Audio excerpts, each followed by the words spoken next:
Musta mga Epektos at welcome sa Bahay ni Pekto. Meron tayong special na bisita ngayon, si Makoy Portado. Yay! Okay, nag-post si Makoy nung isang araw, tapos napansin ko, uy, LA to ah. Nasa LA. O, kaya na-message ko siya at buti naman nagkaroon siya ng free day.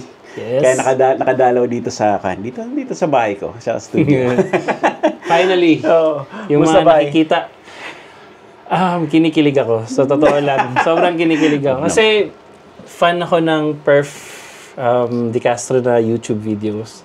So, since actually, weird to eh.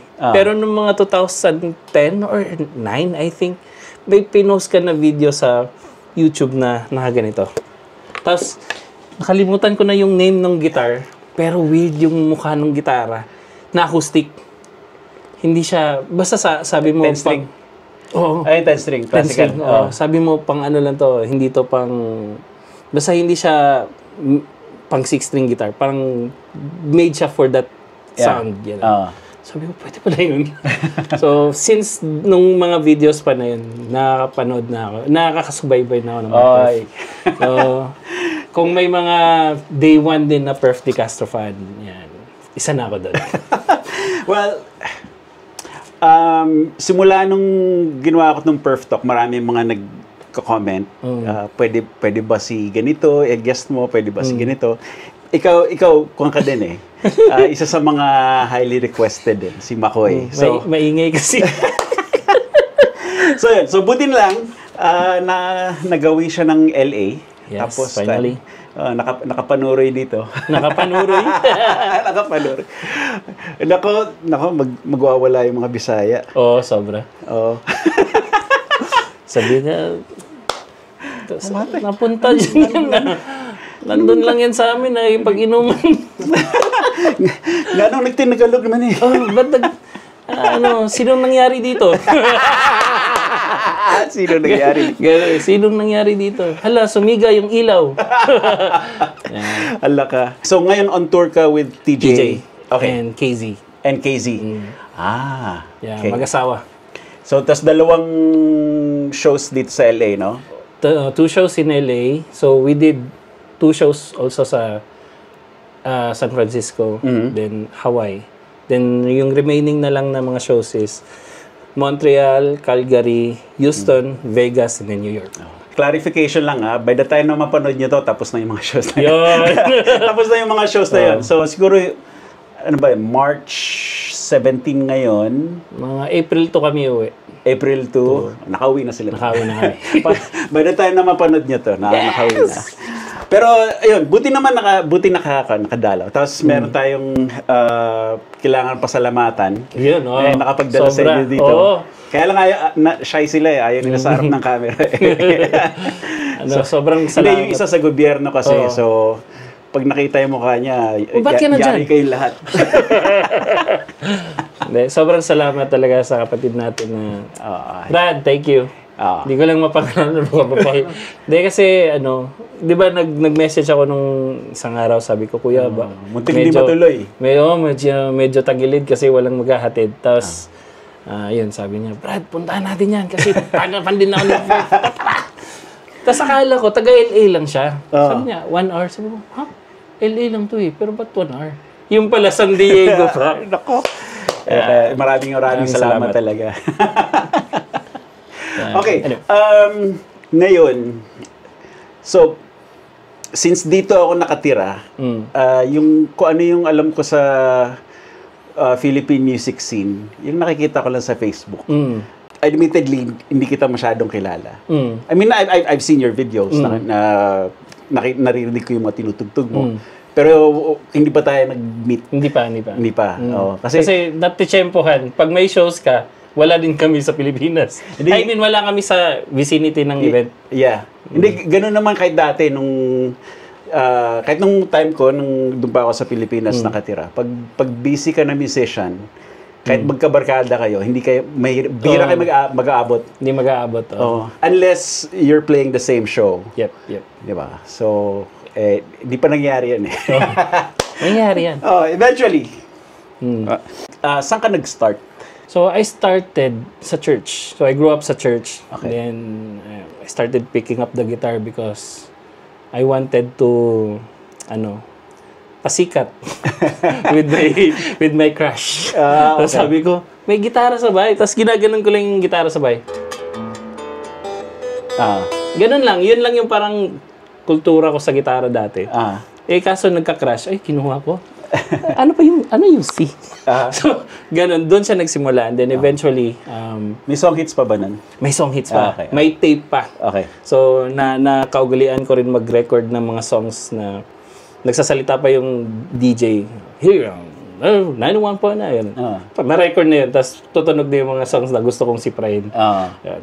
So anyway, doon nag-start and then grow up sa church and then my first playing was in church and then syempre yung culture na nasa church is sasabihan ka ng lolo mo, pag tumugtog ka ng secular, didemonyo ka. So, hindi talaga ako nakinig ng secular. Sabi ko, nakakarinig ako ng secular songs pero hindi ko piniplay. Until, nung nag-college, sabi ko, gusto ko maging rockstar. Bahala ka na dyan. So, yun, na-realize ko na masyado lang pala talagang mahigpit lang yung lolo ko that time. Kasi syempre, he just wanted me to, nasa makikita lang niya lang ako sa daan. I mean, tama lang yung pinupuntahan kong mga lugar. But, ito yung kwela. Mas na-in love ako sa gitara. Hindi lang dahil sa crush. But, yung mga kapitbahay kong nagiinuman sa tambay, yung mga tambay. So, pag uwi ko, galing school, Makoy, alika, tugtugin mo nga yung ito nasa song hits. So, dahil libre yung gitara, may song hits, so parang, nakaka-practice ako. So, parang, doon nagsimula yung yung parang, gusto ko pala talaga mag-gitara.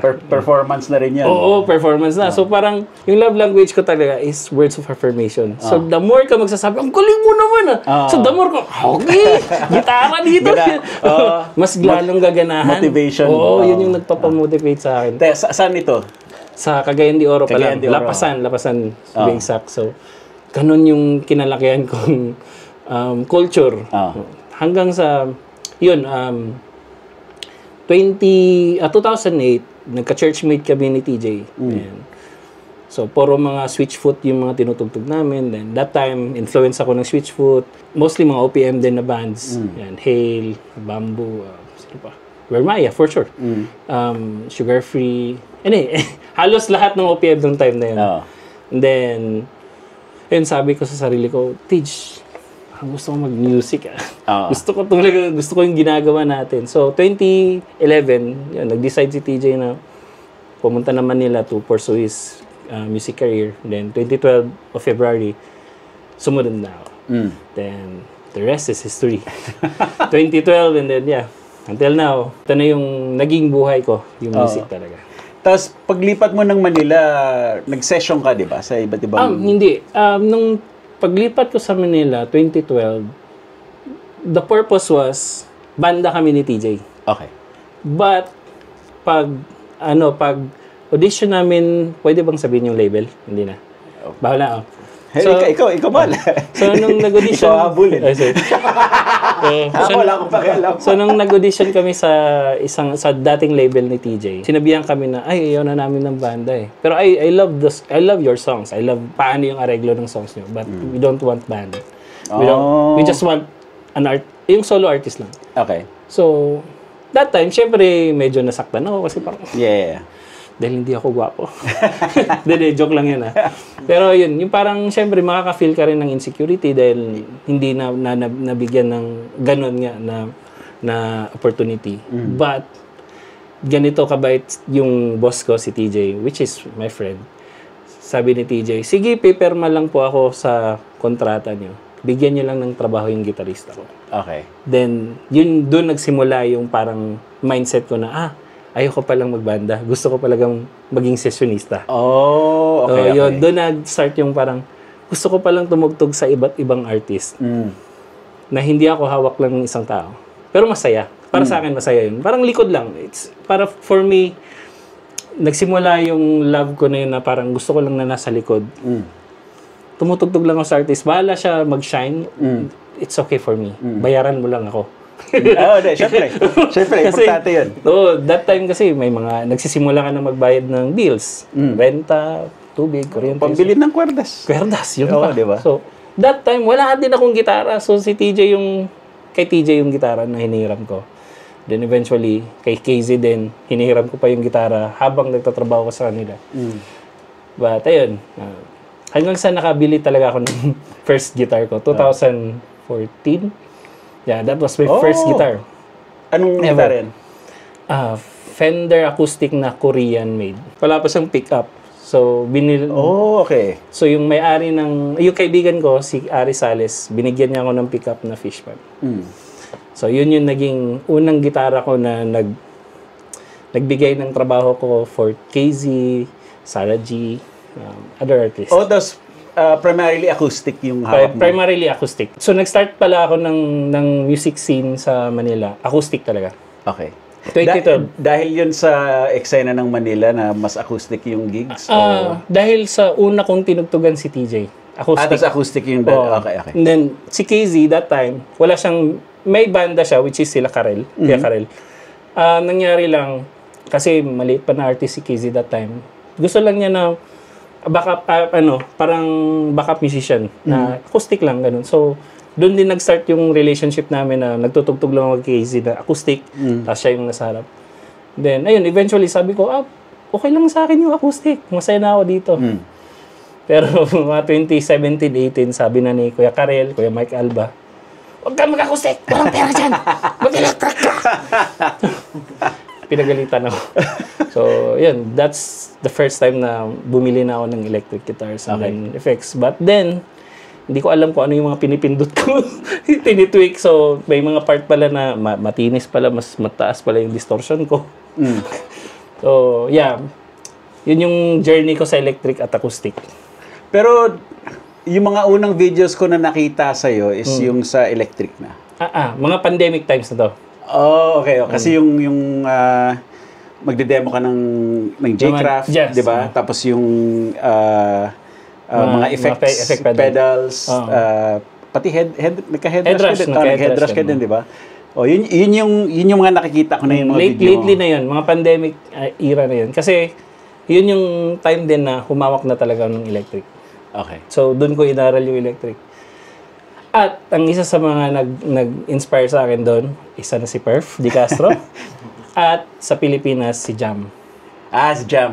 Si Jam Bumanlan. So, yun yung mga... Nung pinanood ko yung mga videos nyo, sabi ko, kaya ko rin yan eh. Kailangan ko lang silang aralin. Kung paano sila magsalita, paano sila nagde-demo. So, eventually, ayun, nakita din ako ni Guitar Pusher at ni Jolly Music. Pwede ka rin mag-ano. Okay, ito na. So, yun yung mga masasabi kong humble beginnings din sa pag-demo ng mga products. And thank you, Guitar Pusher. Jolly Music. Okay yun. Actually, mas maganda nga yung mas maraming nandito sa field na to. Kasi maraming hindi nakakaintindi kung ano yung ginagawa namin, kung ano yung ginagawa natin. Inisip nila, padadala lang kita ng pedal, tutugtugin mo na yan, tapos nun, hindi ganun. Nung una, ganun yung thinking ko, papadala ng pedal, tapos ano yung first, parang ano yung naiintindihan mo sa effect pedal. Pero the more na ginagawa ko na yung pag-demo, parang, may naiintindihan na pala ako sa mga ganitong tweaking. Okay, no? 80s ka ba, kuya? 90s? 90s. So, nung 90s, wala kayong ganito? Wala. Walang, yung information is, sasabihin lang, ang pinakamagaling na gitarista, puro ganun. May kwento ako dyan. Pero tapusin mo muna yung Pero, ganun yung, parang, ganun kasi yung kinalakihan kong era, na magaling na gitarista, puro number 1, number 2, and then, kung ano yung magandang pedal. Puro ganun lang. Parang, pag boss, original. Pag ganito, peke. So, sorry. Pag sinabing, masabi ko yung word denyo. Pag denyo, peke. Pag boss, original. So, may ganun. Pag Fender, original. Pag Squire, peke. Parang, So, ganun yung kinalakihan kong era na wala sila din, wala silang alam sa mga products. Until na nakarating ako sa Maynila, until nakita ko yung mga videos nyo ni Jam. Sabi ko, ang dami palang magagandang information yan, bakit wala to sa amin? So napakaswerte ng mga younger generations ngayon. Or kahit ako hanggang ngayon, 35 na ako, but I'm still learning, ganun pala yun, no? Ang ganda ng internet. Kaya gamitin natin siya ng maayos. Yeah. Okay, ito yung kwento ko. Okay, ganito kayo kaswerte. Yes. So nung bibili ako ng una kong guitar effect pedal. Punta akong JB, nakapag-ipon ako. 2,500 pesos. Diba? Ang gusto kong pedal nun, Boss Digital Metalizer. Kasi metal Hindi siya metal zone, metalizer. Digital. Digital. Digital metalizer. Kaya lang, yung presyo niya is around doble, 5,000. Malaki yun, nung time na yun. Parang 10,000 yung feels nun. Hindi lang. Hindi. Every early 90s yun. 1990, 91. Hindi, sorry. No. Hindi, before 90s pala, 1989. Oh my God, pinanganak pa ako. Right at yung bungad ng 90s. So, wala akong alam. So, ang alam lang is yung orange, DS1 o distortion yan. Tapos yung nagbebenta, hindi rin alam. Hindi rin alam. Tapos, di ganun. So, ano yung pwede kong bilhin ng 2.5? So, tumingin ako, may nakita ko, yung nakita ko, Boss, okay, 2.5. Okay, kulay blue. Tapos, ang pangalan niya, compression sustainer. Oh my God, sorry. Tapos metal ka. Tapos compression. So, tapos ito yung matindi. So, syempre, yung pangalan lang naman yung Uy, sustainer, magkakasustain yung tunog ko. Pwede na, parang metalizer na rin siguro yun. Binili ko. Ang masakit, no? Pagdating ko sa bahay, sinaksak ko. Bili din akong kable, bili akong battery, saksak ko. Kasi wala pang power supply wala power supply. Pag-on ko, bakit di nagbabago yung tunog? Oh my God! Sorry. Metal ako. Wala. Gusto ko tumugtog ng Guns N' Roses, tsaka Poison, tsaka Motley Crue, tapos compress, tapos hindi. Asan yung sustain? Naglilid ako, namamatay. Yun. So, tapos ang masakit pa nung time na yun, no return, no exchange. Oh my God. So, wala. So, I was stuck with it. Yeah. Yun. Ipon ulit. Ipon ulit. Hanggang sa later on, may mga nakilala na ako na mas may idea na. Mas may idea or nagagawa ng paraan. Minsan nagsabi sa akin, pag tinodo mo yung amp mo, magkaka-distortion pa din. Tapos meron ako, 10 watts lang na solid state. Alam mo dati yung hot cabs? Oo. Di ba? Yung dati kasi, pag pinindot mo yan, distortion yan. Ganun lang. Ganun. Hindi, ito wala. Ito wala. RA10 yung amp na yun eh. Range amps?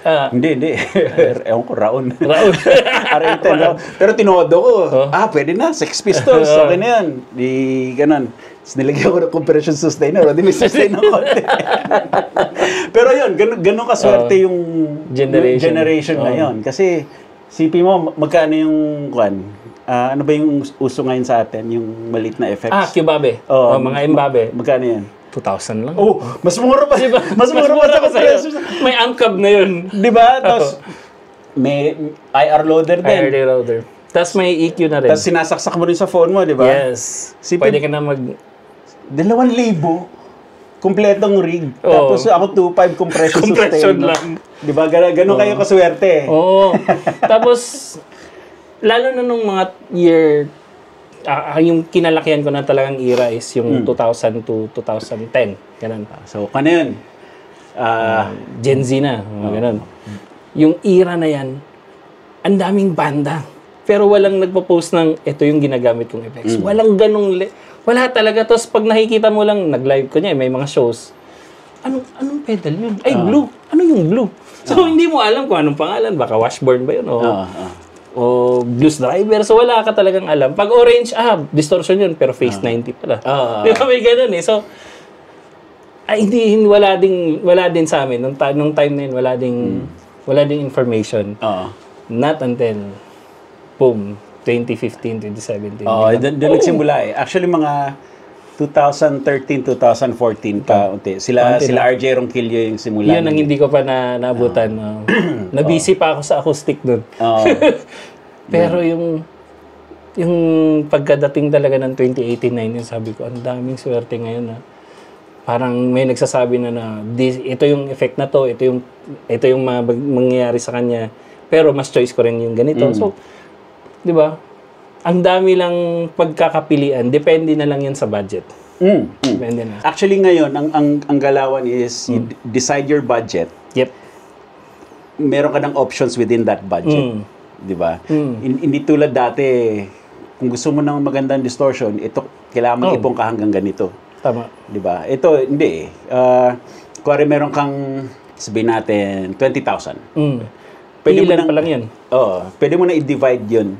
10,000 sa gitara, 5,000 sa effects, tapos 5,000 sa accessories, kable, ganun. Meron ka ng options. Hindi tulad dati, 20,000 kon lang yan. Gitara pa lang. Wala, kulang pa ng gitara yun. Kulang pa sa gitara yun. Diba? Abonado ka pa. 20, tapos 21 yung gitara. Abonado. Diba? Ay, ganun eh. Babalikan mo in 2 weeks. Ganun pa. Lalo na sa amin, kasi Mindanao kami. So, laging yung mga products na meron sa Mindanao. Ikaw, Mindanao ka kuya, di ba? Pero hindi ako lumaki. Provincial lang namin.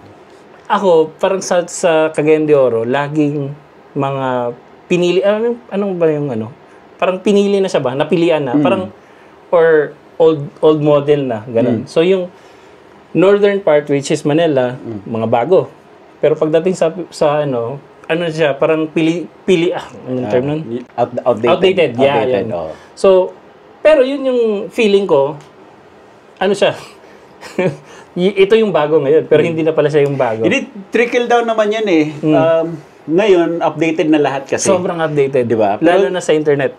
Pero nung nung time ko, bibili ako ng Guitar Magazine, 6 months old. Oh my God. 6 to 8 months old. Lahat. Sikat na siya nung tayo. Before dumating sa'yo. Tapos na. Kahit pati din sa gear. Kasi, ito, inside. Yung mga ina-announce sa NAMM show, doon ina-announce yung mga bago, di ba? Pero hindi siya available until 6 months after. Until 6 months, yes. Until 6 months after. Dito. Kasi sa US. Kasi sa US. Pinapakilala pa lang. So, dati, ngayon, even ngayon, kung nakita mo sa Undertones, nakita mo sa Sweetwater, no? Hindi pa lalabas yan until 6 months after. And then, kung yung dealer sa Pilipinas hindi umorder ka agad, madidelay pa siya. So, at least 1 year, di ba?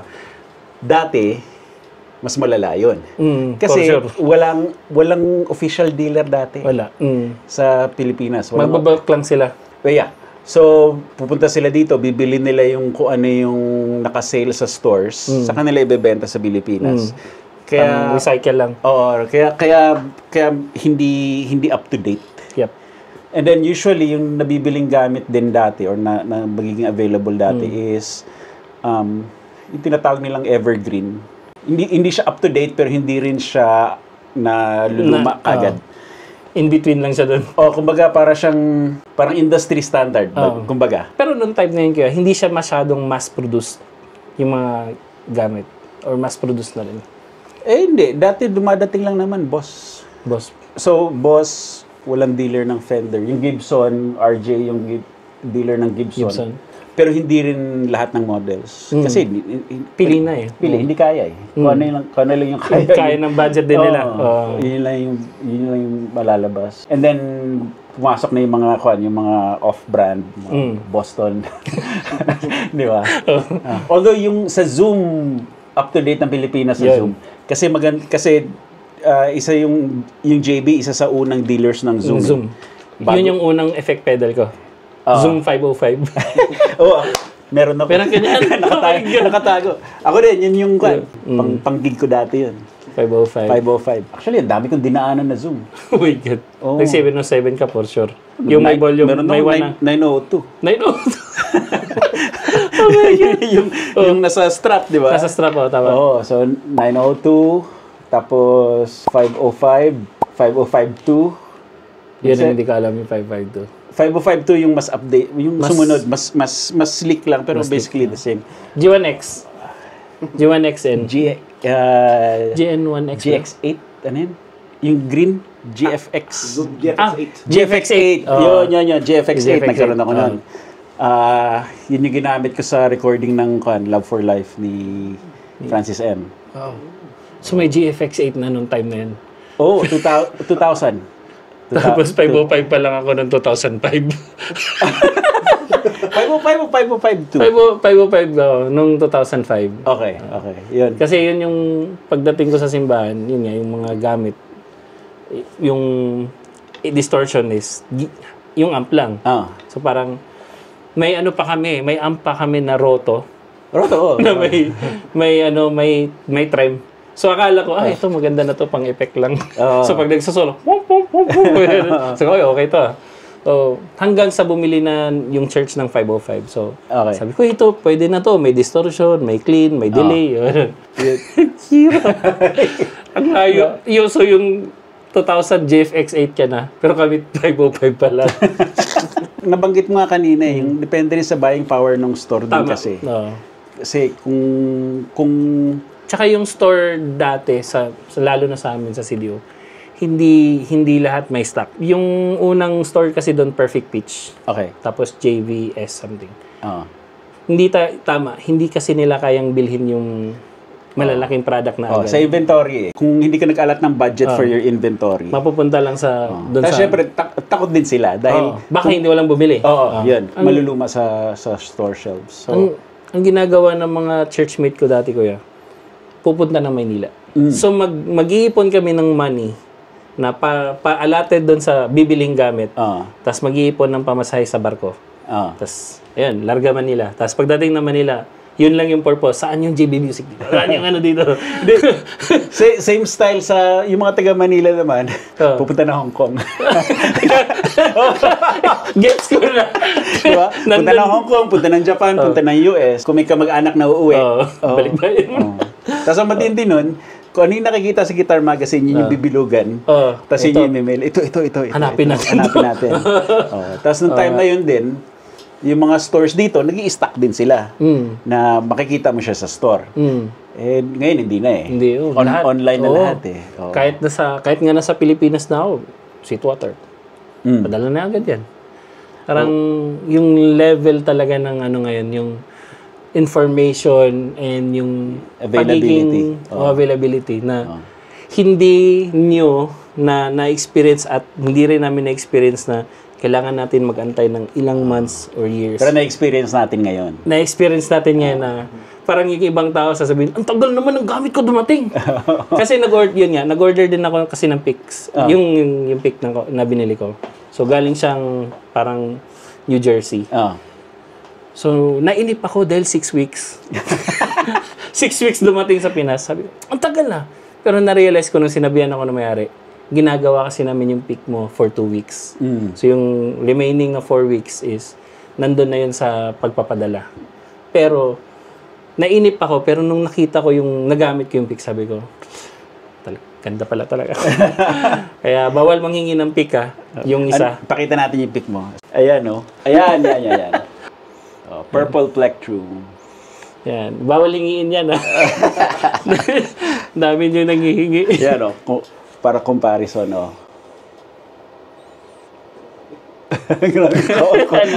Ang kapal, Pero yun nga, absurd talaga kasi mahal siya for one pick. Kaya ang ginawa ko, umorder akong 2. So ngayon, dahil umorder ako ng 2, may nakita akong deserving na kaibigan, binigyan ko ng isa. So isa na lang natira. So before ako pumunta dito sa US, umorder akong 5. Okay. Magkano yan isa? 2,000. $40. Hindi. Typical. Yeah. Yung kay Poch din yung blue chip niya. Yung blue chip din niya. $35 din yan eh. So, 5 ganito. Tapos, naging kaibigan ko kasi yung may-ari. Sabi niya, dagdagan kitang 2. Hey, thank you. Thank you. Purple Plectrum. Plectrum. Purple Plectrum. Hindi ako, dito ba yan? When you're ready for new pedal day, use discount code GCPerf10 at gcrockboard.com to get 10% off your entire order. You can use the code multiple times and there is no expiration date. Enjoy. Yung nasabi ko kanina, maganda na marami tayong gumagawa nito ngayon. Kasi mas maganda yung mas maraming ano din yung inputs at outputs yung point of view, perspective baga. Kasi like sa akin, meron mga gamit na hindi ko na kaya kong gawa ng paraan. May ibang gamit na wala, hindi ko gets. Hindi ko tama. Pero at the same time, may ibang tao na hindi, ganito lang 'yan. Mas madali sa kanila intindihin. So pag nag-research yung tao, marami silang pwedeng puntahan na para makita nila yung buong picture bago nila orderin. Kasi nga, since online, hindi naman gamble, pero syempre, pag dumating sa'yo, tapos iniisip mo, yun yung gagawin ito lahat ng gusto ko, tapos biglang hindi mo magawa. Hindi pala para sa'yo. Hindi, di ba? Yeah, so, mas informed sila ngayon. Ang maganda pa, kuya, hindi English yung pinapakinggan mo. Tagalog or Bisaya in a way. So, own language mo na, mas nagigets ko to kaysa nung pinanood ko nung, ako kasi, nakikinig talaga, nanonood ako ng mga videos. Pero kung may iba naman kasi na, hindi naman talaga agad nagigets kung ano yung sinabi nung nagde-demo. So, kung own language, okay, yung pala yung idea nung gadget na yun. So, napaka madali yung mas maganda kung marami na rin talagang nagbi-videos ng mga products kasi syempre nakakatulong din kayo sa community na mas madaling maintindihan. Point of view din, preference. Kahit sa ako yung mga nami-meet ko na ibang YouTubers, ganun. Isipin mo competition, hindi naman hindi naman Kasi kung naging competition siya nung una, hindi tayo magpapansinan. Yun yung competition. Hindi. Pero ako, aminado talaga ako. Ngayon, aminado ako na nakuha ko yung idea dahil pinapanood ko kayo. From that perspective pa lang, then, kaya ko naman siguro ito magawa ng idea na ako kung paano ko siya naintindihan. Hanggang sa may naniwalang brand na, sige, padalhin ka namin. Ano mo to? Kung ano yung nafe-feel mo dyan. Hindi nga ang sabi nga sa akin, huwag mong sabihin yung maganda. Sabihin mo kung ano yung nafe-feel mo. Kung pangit, sabihin mo. Tapos, ganun, kung sabi, hindi ko trip yung neck Pero, nung una akong kinontak, si Jolly Music actually. So, nung nahawakan ko yung gitara, sabi ko, hindi ko siya feel. Kasi number one, may gitara na ako nun na sur. So, ang layo talaga. Pero, dumating sa utak ko yung, paano kung 2012 to dumating? Na wala akong budget. Wala akong alam sa gitara. Tapos, gusto ko lang may gitara na pagsisimulan. Then, this is the right guitar for me. Kasi, nung binibenta ko na rin yung J-Craft that time, marami din mga anak ng yung tatay nila yung bibili ng product. So, sinasabi ko na, sir, kung gusto niyo lang naman na bumili ng product na hindi kayo magkakagastos na bumili kayo ng mahal, tapos ayaw pala ng anak niyo. Diba? So, start from small. Then, pag yung anak mo nakikita na, Dad, parang gusto ko yung may nangyayari dun sa ano. Kaso, ang problema, nagsisimula silang J-Craft, gumagaling. Or kahit mga, hindi nga J-Craft kahit ibang product, gumagaling na. Then, pag binigyan mo na ngayon ng better product, then, wow. Lumalabas na ngayon yung creativity nila. Dahil, nagsimula sila sa small. Then, eventually, pag gumaganda na yung rig, mas gumaganda na rin yung feel nila sa tugtog.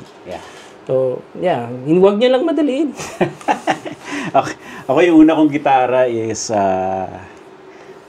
SG. SG? Epiphone. Sorry, ano to SG? Gibsonan. Gibson. pero totoo, Gibson talaga. Attic Gibson. Attic Gibson. Gibsonan. Actually, well, fake na Gibson. Ginaya. Hindi siya Raon. Pampanga. Yung hindi nung time na yun kasi yun naman yung ginagawa nila I mean, tama. Yeah. Yung ginaya talaga nila. And fake siya dahil Gibson ang nakalagay, pero hindi Gibson ang gumawa. Pero, nung pinatunog na ni Perf de Castro, Hindi. Gumibson. Hindi, pangit. Pangit talaga eh. Wala akong magagawa. Yun na. So, Hindi, pickups. hindi, I mean, yun yung, kumpara mo yun sa, kuwari, pag bumili ng J-Craft ngayon na tig 5,000. Mas malayo. Oh, hindi. Talagang magagamit mo. Ito, kun eh. Mayroon ko, basta mukha siya nun. Kamukha siya nito. Ito. Itong Gibson. Yeah. Ganyan din yung pickups. 3 humbuckers. Ito, tunay na Gibson to. So, pero yung SG ko dati, kulay itim, ganito yung setup. 3 humbuckers, naka Bigsby. Naka Bigsby. Bigsby na yun, ha? So, Bigsby-han din. Yung magnet ng pickups, magnet ng speaker. Hindi mo makapaniwala. Didikit talaga yan. Hindi, magnet ng speaker nasa ilalim. Kumbaga yung speaker na Daiichi, di ba? Daiichi, Basagin mo yung magnet nun, tapos nilagay sa ilalim. Yun yung magnet ng pickup. So mahina, microphonic, alam mo yun. Tapos maganyan mo lang ng konti yung tremolo. Sintonado ka agad, di ba? So, yun yung sa ganong gitara ako nag-start. Tapos matagal yun, tapos yung mga gusto kong tugtugin, mga Guns N' Roses / Van Halen, gano'n. Hindi ko magawa. dahil i-keep nga lang in tune yung gitara, hindi ko Tapos sa kwela doon, dahil di ba, sabi mo nga masagi mo lang sintonado. So for sure, naging culture mo na mag-tune agad, tune na naman. Hindi. So, marami kang skills na matututunan. Yeah. Tapos, wala rin akong tuner nun. Ang tuner ko, tuning fork. Yun. Hindi ko naranasan. Ang naranasan ko ganito. Nung nag-tune ako dati, may isang kanta lang akong nire-record na alam ko E. Tapos pag E. Yun, Hindi, ako nun, hindi ako makatono ng tenga eh. As in matagal bago ako natutong bago na-develop yung... So, yung skills ko, marami akong ginawang workaround para ma-develop yun. Kasi hindi natural. Hindi inborn. Pero ang daming nabukas na mas mabili. Ngayon, parang, yun yung mas madali ka ng mag-tuning na. Hindi, isipin mo yun. Nagkaroon ako ng Floyd Rose, wala pa rin ako tuner na. Wala pa rin tuner. Ang hirap doon. Tuning fork. Tuning fork. Kaya hindi ako nagpapalit ng strings dati. Oh my God. Kumbaga maputulan ako ng string. Palit ka na ng isa. Hindi. Sana dito ako maputulan. Para lululan ko, tapos ilalak ko lang ulit. Tama. Umabot ako ng mga 10 buwan. Bago magpalit ng strings. Kasi dito pala yung lock, tama. So basta hindi ako maputulan dito, okay lang ako. So, hindi, yun. So, yung mga ganun. Pero ngayon, pag maka-budget ka ng 4,000, 5,000 pesos na gitara, sobrang ganda na nun compared sa gitarang sinimulan ko. Dati, Diba? Or sa, let's say, sa yung mga gitarang Cebu na nabibili sa airport. Ako kasi dati, vintage eh. Alam mo yung vintage na gitara? Vantage pala. Vantage. Uy, imported na yun eh. Imported ba yun? Vantage. So, yun yung unang... Korea yun. Yun yung una kong gitara. Tapos RJ series na gitara. Pero, ito yung kwela. Naputulan ako ng string. Sabi ko sa church na, di ako na bahala bibili ng kwerdas. Bumili ako mariposa. Pang-acoustic. Pagsaksak ko, bakit hindi tumutunog? Hindi mamagnet. Hindi binabasa yung ba't hindi tumutunog? Tapos ang yabang-yabang ko pa kasi 100 pesos yung isang set ng mariposa eh. 100 pesos? 100 Pero acoustic yun. Tapos tawag-tawa ako dahil sabi ko, kaya pala hindi binabasa. Tapos yung neck, siyempre walang idea, di ba? Nagagano na pala yun. High gauge. Kasi hindi rin yung gauge niya. So sabi ko, ang dami ko palang kababuhan ng kabataan ko. Pero you learn from that. Yung mariposa sa amin sa sari-sari store, 2 pesos isa. Yung zero ba to? Zero. May zero pa eh. Tapos yung special string gauge namin nun para malambot. 01012. Imbis na 123. 012 tapos 456 na. 456 na yan. 2 pesos. 2 pesos isa, tapos 5 pesos yung may bordon. Tapos ang kwela nun, mabibili mo siya sa store. Sari-sari store. Sa sari-sari store. Hindi siya na, parang may mall, pwede naman, pero pwede siyang mabili lang sa... katabi ng katabi ng mga sigarilyo. Hardware, mga gano'n, no? Hindi, sa sari-sari store, katabi ng mga sigarilyo. Mariposa. Tatanong, may string ba kayo, Mariposa? Yun pala, yung first acoustic guitar ko, which is yung sa lolo ko, Bohol Trading. Ball trading. 500 pesos na acoustic guitar. Na parang ganito din yung bridge niya. Yung bakal. Bakal. Na parang nakahanging siya ng way. Tapos yun yung unang tinutugtog ko nung mabata pa ako. Pero, yun nga, dahil wala ka pang means to buy better guitars. Pero you learn from that, parang starting guitar. Tapos ngayon, eventually, yung mga mahirap ipindot, paglipat mo ngayon ng ibang gitara, ang dali na lang. Kasi, ang Bisaya na bagging eh. Ano bang bagging sa Tagalog? Nasanay ka. Dahil sa kakapindot mo mataas na gauge, tapos hindi na set up. Tapos ngayon, pagdating mo ngayon sa better guitar, uy, ang dali na lang dito So, which is yun yung ikinaganda nung nagsisimula ka talaga from something na hindi pa talaga mataas agad. Moving from the guitar, saan ka na nagsimula pumulot sa mga research mo? Sa playing. So, nung acoustic pa lang ako, siguro nung nasa church pa lang ako, mostly yun, Lakewood music. At saka tinutugtog ko yung Switchfoot. Yung mostly puro picking talaga na strumming, puro strumming. Tapos yung Lakewood, gusto ko yung chords na mga nila yung parang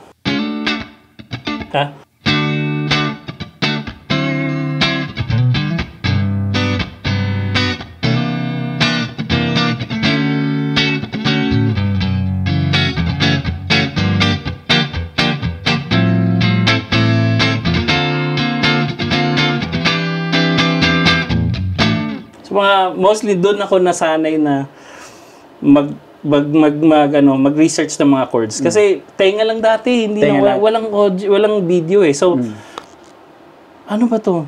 Dito ba to o dito ba to? So hahanapin mo pa kung saan yung tama. Now, pagdating ko ng Manila, which is naging acoustic guitar player na ako for 7 years, 8 years. Yung pinapanood ko si Jarle Bernhoft. I don't know if pero si Jarle Bernhoft, siya, a German.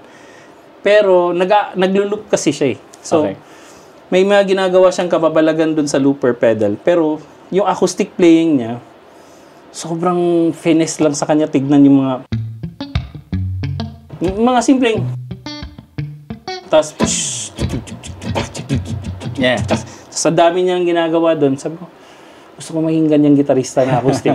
So, dahil yun nga, tumutugtog lang ako for one artist, si KZ, TJ. I mean, kami lang dalawa. Si KZ kasi, si KZ? Kailangan mong sabayan yung angas niya. So, angas ako dito, aangasan mo rin to. So, doon nagsa-start. And then, eventually, nung pandemic, may kinig pala ako kay Kuya Faidtan. Dati pa. Pero hindi ko siya masifra. Yun yung weird. Ang tagal ko siyang pinapakinggan, pero hindi ko siya... Alam mo yung feeling na... Hindi nagpapasifra si Faid eh. No. Masyado mahirap ginagawa nun eh. Kahit mga yung parang na gusto mo lang siya pakinggan. Trip mo siya. Gusto mo siyang pakinggan, pero ayoko siyang aralin. Parang gano'n.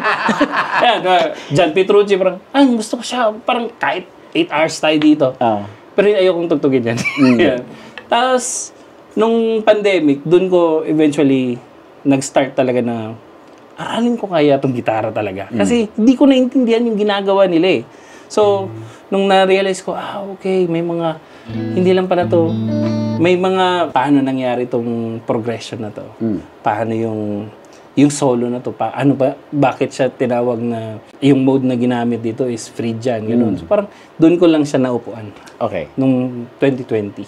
Tapos ko na yan, puro research YouTube. YouTube. Tapos, iniintindi ko rin yung playing ng... Siguro may ganong... Paano ko ba i-explain? Yung sinasabi mo kasi kanina na marami kang dinaanan para maintindihan mo muna to. So, parang ako ganon din.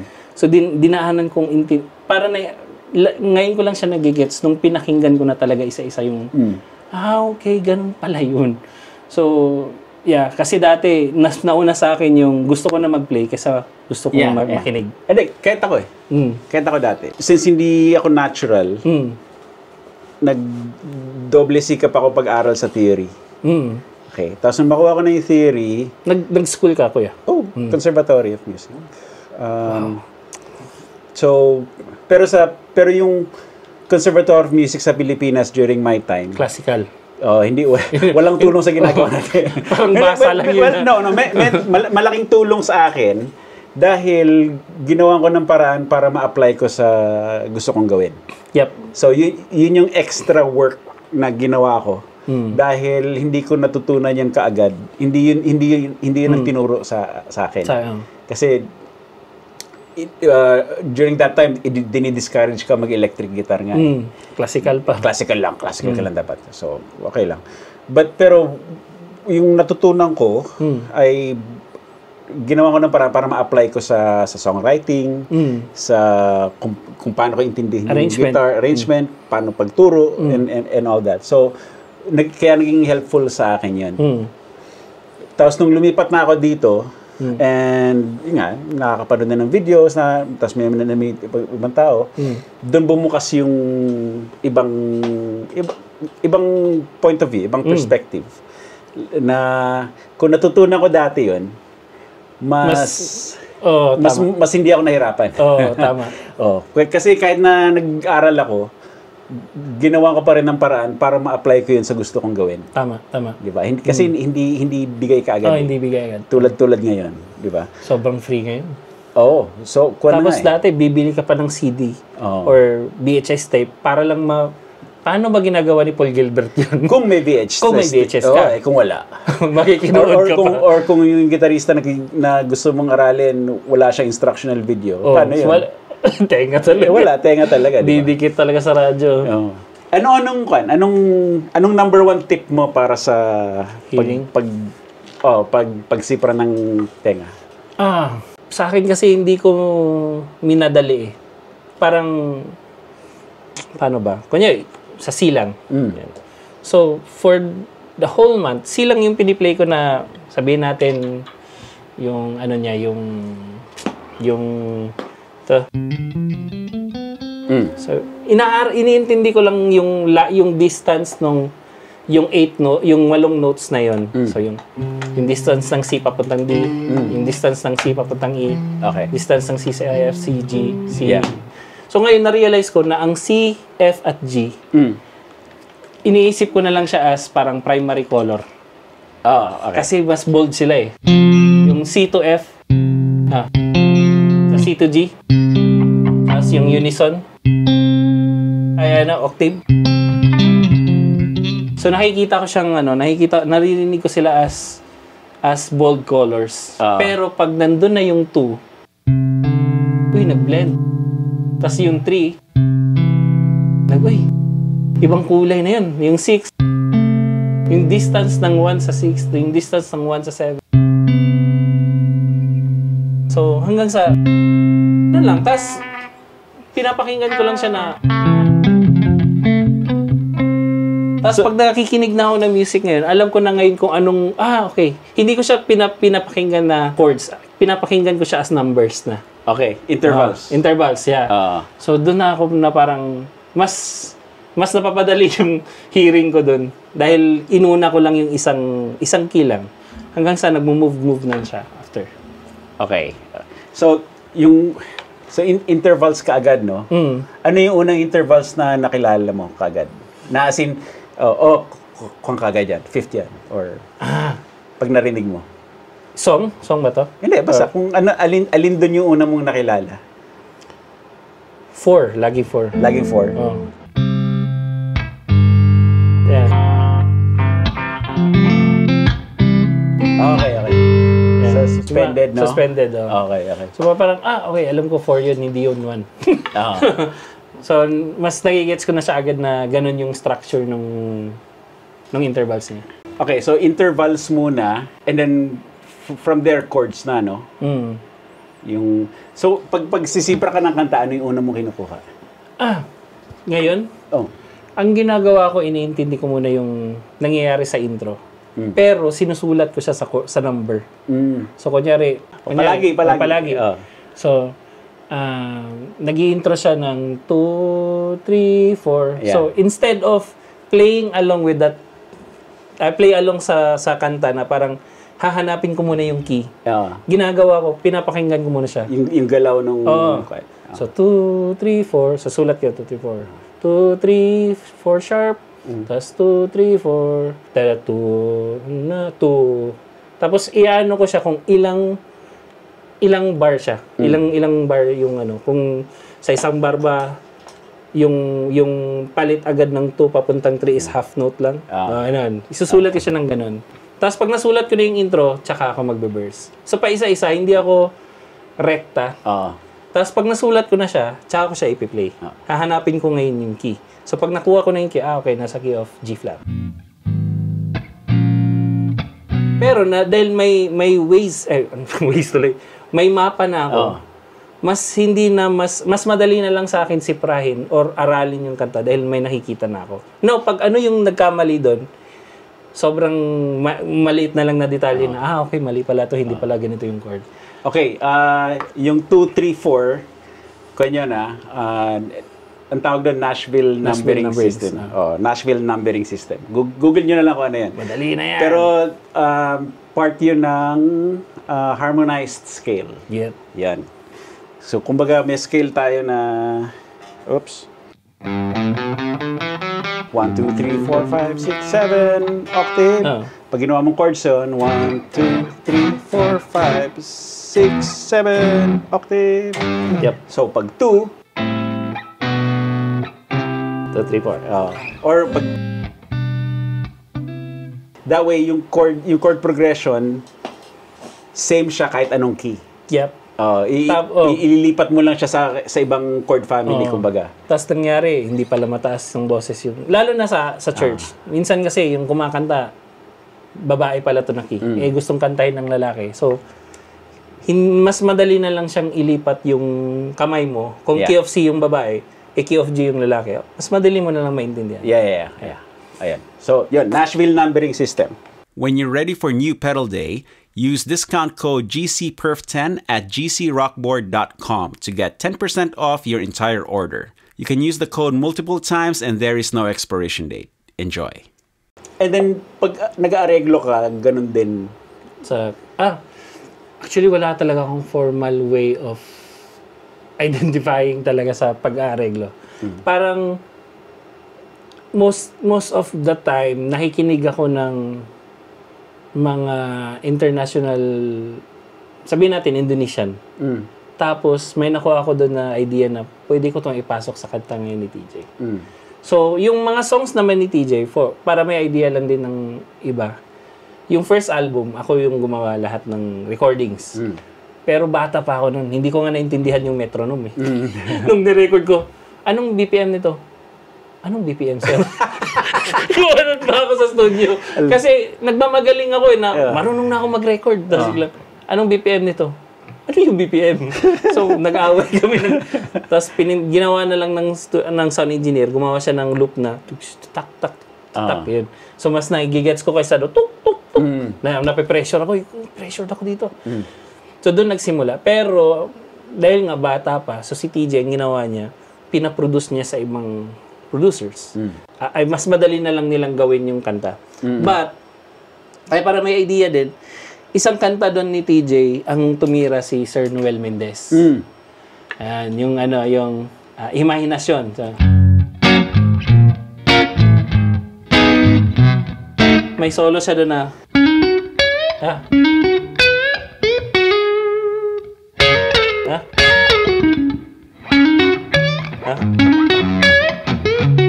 so, parang, okay. So, parang 1, 3, 2, 4. Yan. Tapos, solo niya.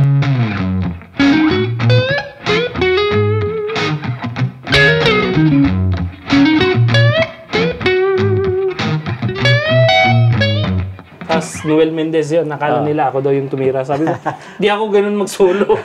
Sinipra ko na lang yun. Pero yun nga. So, hanggang sa naging kaugalian na ni TJ na mag-produce ng song sa ibang producer. Hanggang sa dumating siya kay Chino. Si Chino, ano siya? Violinist ng Hale. Okay. Tapos, yung pinatira ni... Sorry, pinatira doon. yung pinatugtog ni Chino doon sa mga guitar parts, lalo na yung palagi, si Jan Apura. Okay. So, dahil may idea na yung kanta ni TJ na ganito nila, in-arrange yung song, o pinost na siya sa Spotify. Pagdating sa live, sasabihin ko, TJ, yung ginawa kasi nila, radio-friendly yun. Gagawin natin live. So, doon ako pumapasok ng mga ideas na, pwede itong... Yung palagi kasi walang intro yun at all. Parang diretso siya parang, hindi manaraw. Ganon siya agad. So, ginawa namin ng intro for the sake na hindi siya mawala doon sa pinakaunang letra ng pagkanta niya. Kasi, challenging yung, di man araw. Di ba? Nauna before the chord. Yeah. So, gagawa ng intro, para alam niya na yung key, okay. Right. Di na. Ibig na, di na. Yes. Kasi isang chord lang. mauna kasi yung pagkanta Yeah. Hindi man, gano'n Pero ito, may na. Parang sa Bisaya, nakabuelo ka na ba? May buelo ka na. May buelo na. Okay, alam ko na to. Tapos, tadadadadadam. Tapos,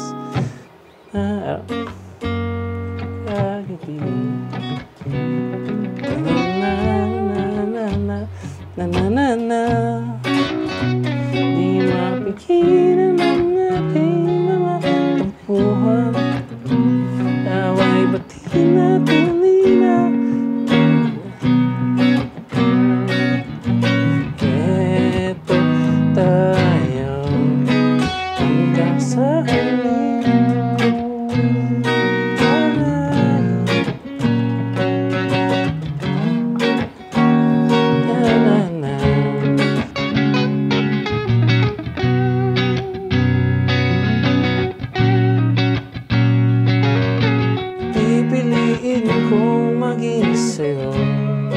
ulit-ulitin man, nais kong malaman mo, iyo ko.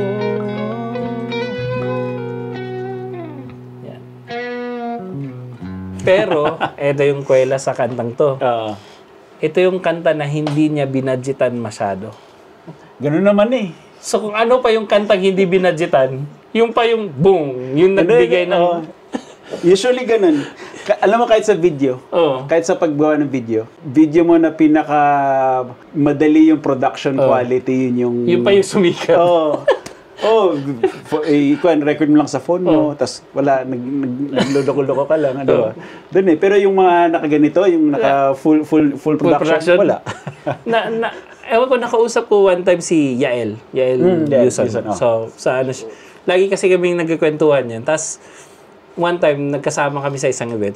Nakwento ko lang sa kanya na naging fan talaga ako ng Sponge Cola since day one. Sabi niya, alam mo ba, yung unang kanta namin na yung kailangan ba pagbigyan, kulang lang sa pansin. Yung unang kantang yan, sabi niya. Na-record lang namin yan sa bahay namin na yung anong amp pa to? Yung solid state amp. Nilagyan lang nila ng microphone na hindi nila alam kung tama ba yung miking nun. Basta ma-record lang, pumunta lang sa computer. Yeah. Pero yun yung sumikat. Tapos, yung gumawa pa ng music video nila, nabasa ko lang sa post niya, si Francis M. Okay. Kasi si Francis M daw that time, may may parang digicam or camera na parang mahilig sa kanya. Sabi niya, gusto kong gamitin to sa video nyo. So yung music video na yun yung sumikat. So sabi ko, kung ano pa yung katag hindi binadgetan. Hindi, ganun naman Ganun naman. Hindi ko alam kung... Hindi mo alam kung anong magic doon Hindi, tingin ko kasi, dahil hindi trying hard.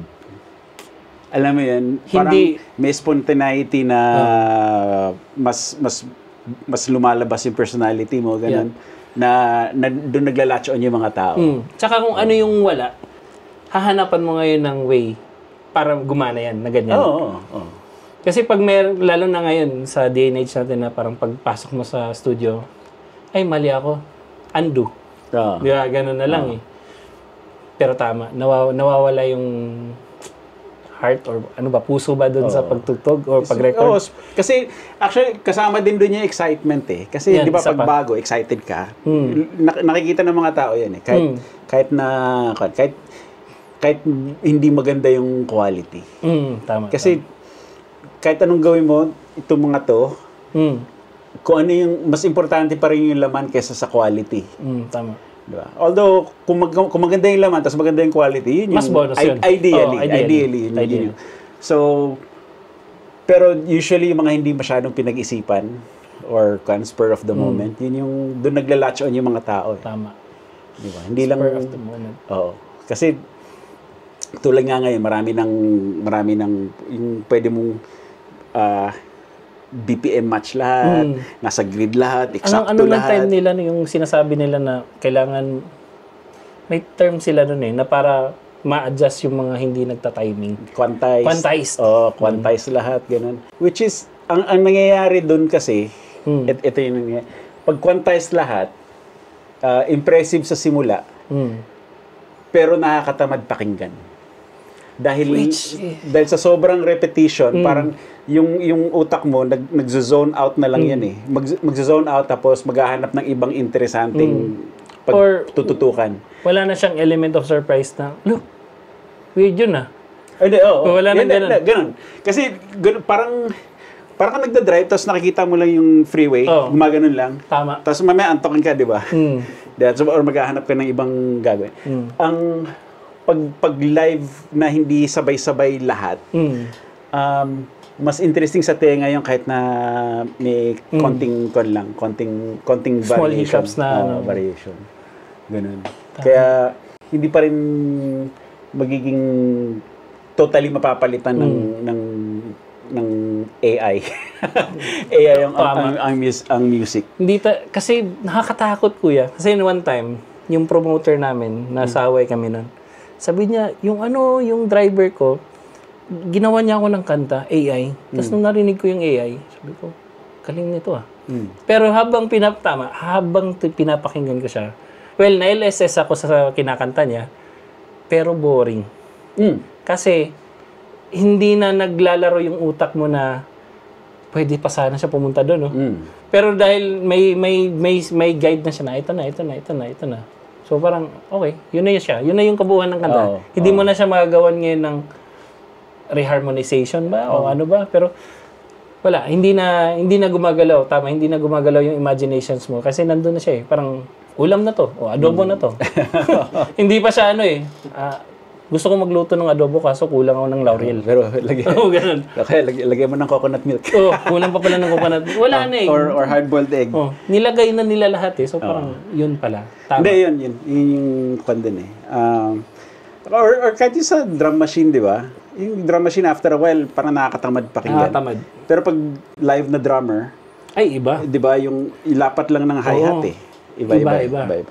Iba yung, lalo na pag, pinaka-exciting kasi ako nanonood ng drummer talaga si Michael Alba. Pag nakikita ko siya, graceful talaga sa kanya yung, ba't parang sa kanya, ang dali-dali lang yung gaganunin lahat yan. Pero, pag ikaw na yung gumawa, ang hirap pala nun. Ang hirap pala ng ginagawa niya. Pero sa kanya parang, sarap nito. Yan, isa pa, si Kuya Karel. Pag tinitignan mo si Karel, sarap nito parang. Parang nangaasar lang. Pero pag ginagawa mo na yung ginagawa niya, ang hirap pala nito. Mahirap. Masarap lang pala sa tignan pag naggigitara kasi ini-enjoy niya na lang. Ini-enjoy. Kaya, tsaka walang kon sa kanya. Yung effortless. Yes. Oo. Kaya akala mo, si Michael, usually, di ba, pag sa concert, nag-drum solo, di ba? Yung mga tao titigil, tapos papanoorin yung drummer.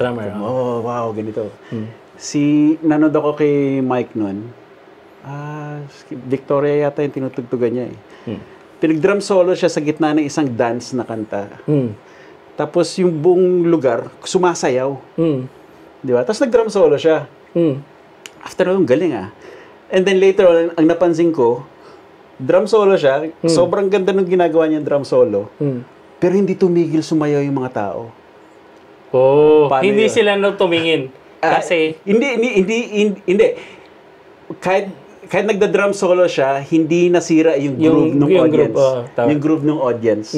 Kumbaga yung drum solo niya, binagay niya sa groove ng audience para hindi bumaba yung energy. Tama.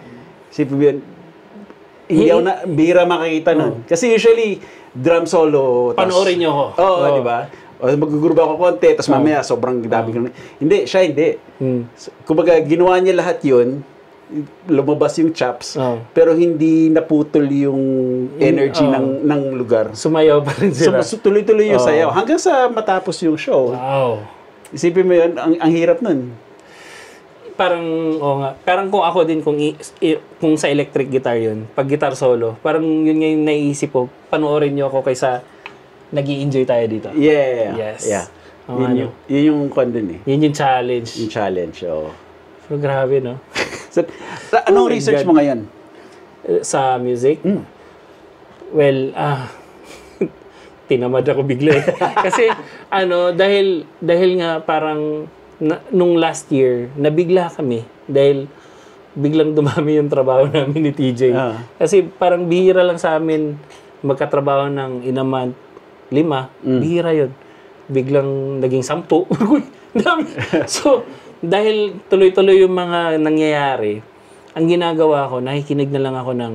Yung mga research ko mostly, aside sa nanonood ako ng mga videos sa inyong dalawa ni Jam, nakikinig ako kay pero sa church kasi ito ko eh. Si pangalan ng worship tutorials. Worship tutorials. Tsaka, Anderson TV. Undertones. Yeah, Undertones. So, yeah. Doon ako kumukuha ng idea kaysa nakikinig ako ng mga musician.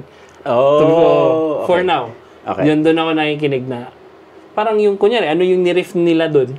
Parang gusto ko yun Gagamitin ko yan sa gig na. Kasi, minsan, para sa akin, mas marami akong nakukuhang idea doon sa mga nagtuturo. Kaysa may pinakinggan lang talaga akong isang musician. Saan lang parang nagde-demo siya ng pedal pero may ginawa siyang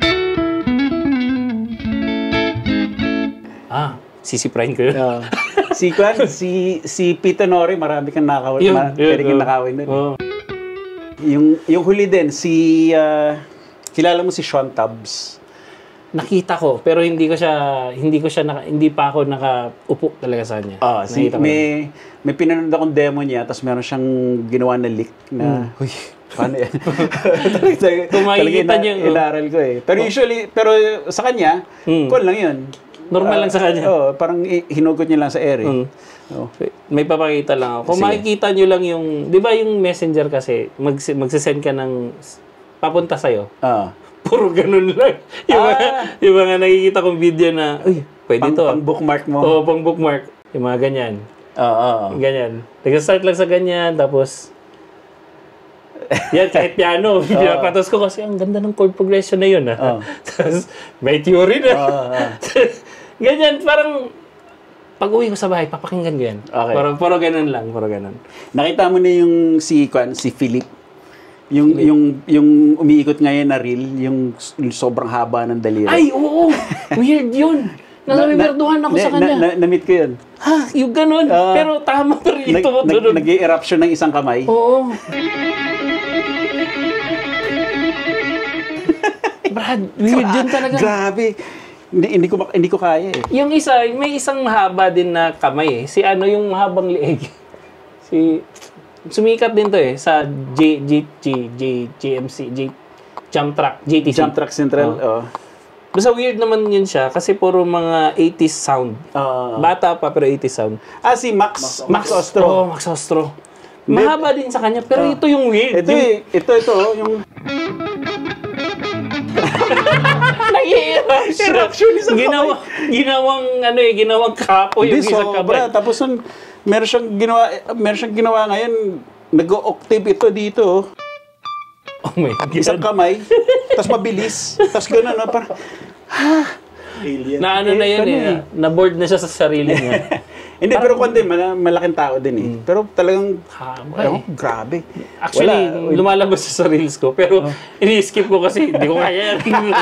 Pero gusto kong pakinggan. Hindi mga ganun. Gusto kong pakinggan, pero hindi ko kaya yan. Dito ako. Grabe. Na-meet ko yun sa IK Multimedia sa NAM. Tapos nung tinetesting niya, pinatunog niya yung gitara, pagtingin ko sa kamay niya, hey, you're the eruption guy. Pero sa mukha, hindi ko kilala. Kasi kamay lang nung pinapakita. Eh. Tama.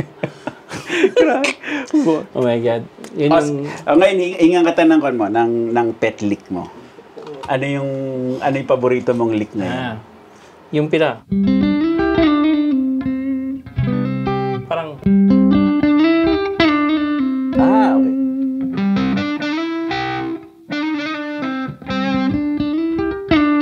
So parang pagdating mo dito. Dali. Walang tab to kukunin niyo na lang. Bigyan ko kayo ng extreme close up. Okay, game.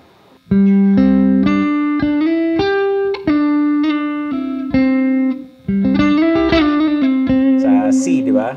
Pwedeng kahit na saan. Oh, okay. Movable. Okay. Mababa na siya. Sige. Diyan, mas mahirap ng konti. Tapos pwede mo nang lalagyan ng mga pakulay na.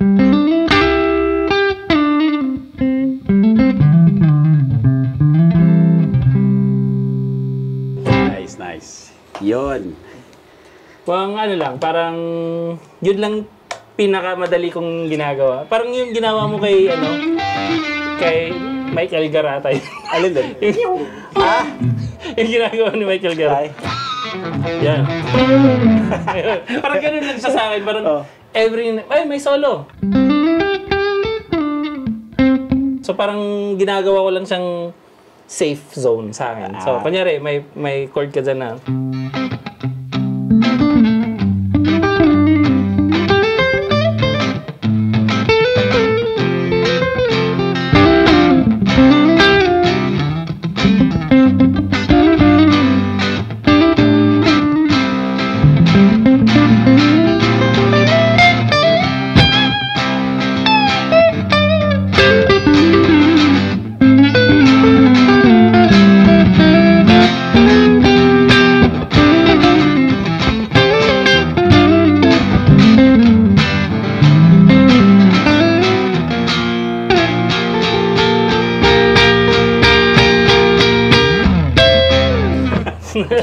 Something like that. Nice. Ang tawag ko doon, ano yan? Money licks. Money licks. So, doon nagkakapit. That's the one that pays the bills. Yeah. Parang pag sinabing, guitar solo. Okay. Yun lang pala eh. Pero malaking bagay din sa akin na nakikinig or na-influence, yung influence ko kay Karel. Pero hindi si Karel yung nag-influence sa akin. Yung pinapakinggan ko yung areglo ni Karel. Malaking bagay. Kasi may kanta siyang sinulat kay KZ na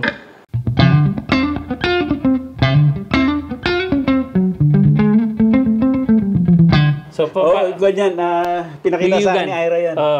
So parang sa akin kasi dahil hindi siya normal na. Hindi siya. So parang lahat yun gagawin mo. Parang, okay yun na. So parang tapos may ginawa siyang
dahil sa ginagawa ni Kuya Karel, parang na-challenge ka ngayon magsifra ng arrangement niya.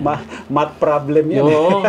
So, nung sinisipra ko yun, hindi siya yung parang, nagsisimula muna siya sa pinaka, actually, binibidyohan ko yung kamay niya.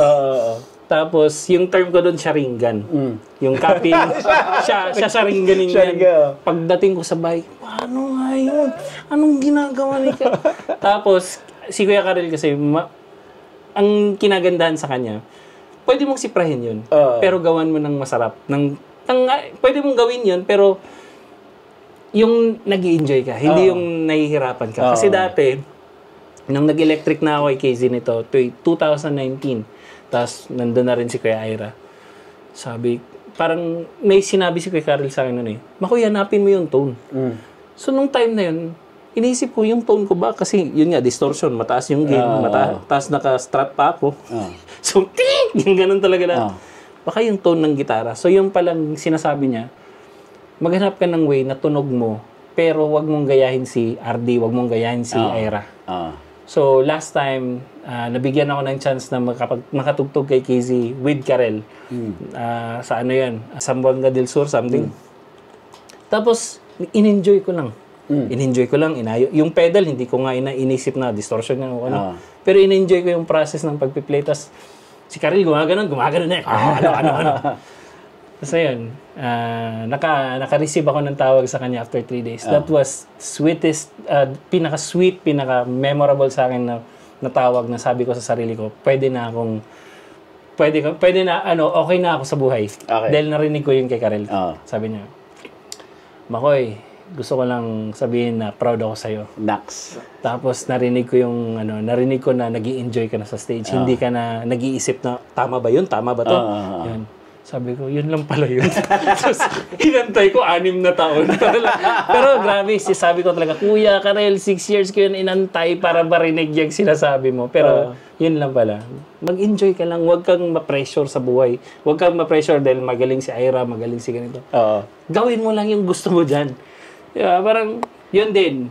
Gusto ko rin yan sabihin sa mga kabataan na nag-aaral ngayon sa music. Huwag kayong ma-pressure na dapat talaga, kuha ko yung solo na to, kuha ko tong ginagawa na to. Pero, hindi mo kasi may enjoy yung process pag ganun Parang mag-iisip ka na lang lagi ng pressure na baka magkamali. Pag guitar solo ko na part, baka magkamali ako, pagtatawanan ako ng lahat, okay lang.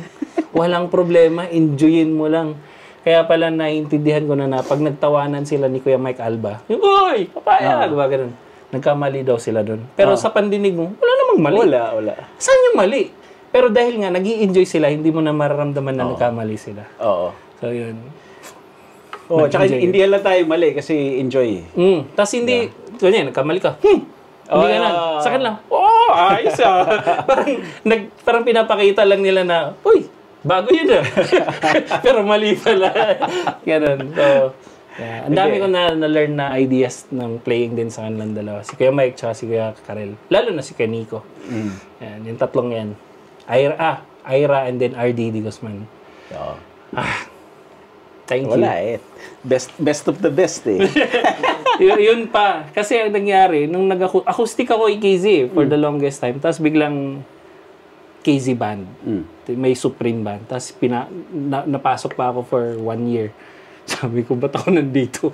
Nanlilihit ako sa ginagawa nila. Pero yun, na-realize ko rin na good thing din na hindi mo na ako, parang, wala kasing parang ang gusto lang ni Kuya Karel, mag-grow ka muna.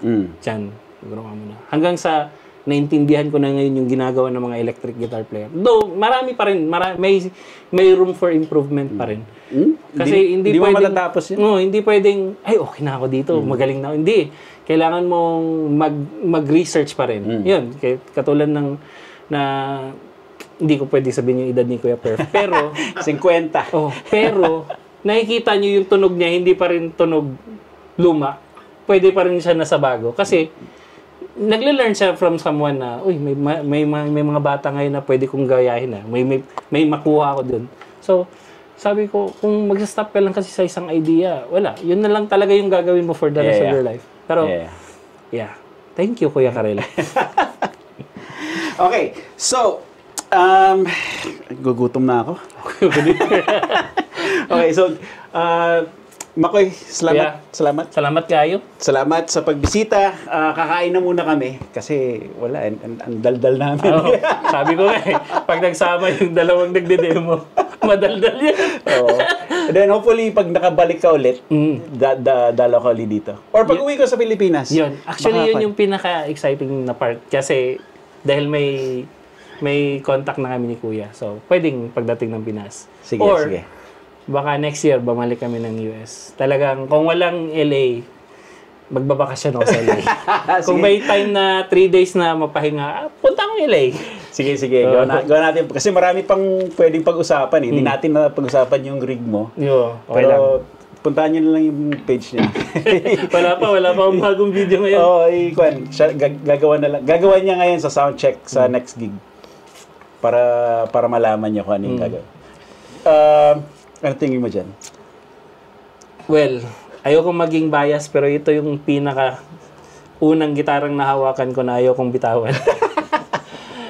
Man, as in parang love at first play. Parang hindi ko pa siya nung hindi pa siya nakasaksak. Sa akin kasi pag may acoustic pa lang na maganda na sa akin 'yan. For sure maganda na siya sa amp. Doon pa lang parang maganda na dito eh. So pag nasa amp to mas gaganda pa. So, yeah. So kanina nung hinawakan ko lang siya, sabi ko, ba't ang ganda nito? Ba't ang ganda nito? Tapos the whole time, iniisip ko siya na 9s. So 10s pala siya. 10s. So, 10 to 50. 10 to 50, hindi 46. So, hybrid na to. Sa taas. Hybrid. So, yun lang. Parang, well, mas strat naman ako.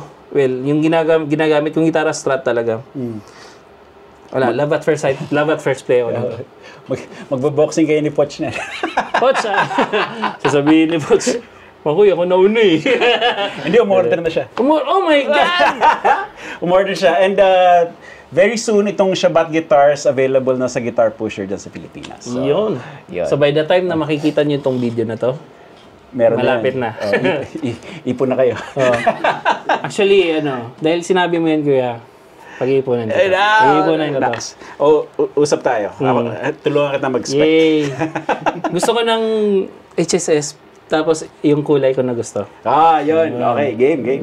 Okay, so, i-end namin tong Perf Talk na to with something new. Ito tunay na jam. Hindi lang basta yung gitara. Meron akong backing track. Tapos, tingnan natin, patakbuhin lang natin, and then, trade licks kami ni Makoy. Ilalagay ko lahat ng links ni Makoy sa description. So kung hindi pa kayo naka-subscribe, hindi pa kayo naka-follow sa kanya, sundan nyo. Pag natapos tong tour dito sa US, ano yung next na gagawin mo? May mga local concerts si TJ. May mga international, Dubai, Taiwan, Singapore, and then New Zealand. Tsaka Canada ulit. Basta mag-like, follow, subscribe, gawin nyo na lahat ng mga gandang gawain, tapos malalaman nyo kung ano yung mga updates. Okay? Mag-update na ako ng YouTube. Okay. Sige, jump tayo. Okay, here we go.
First time ko to, nag-solo.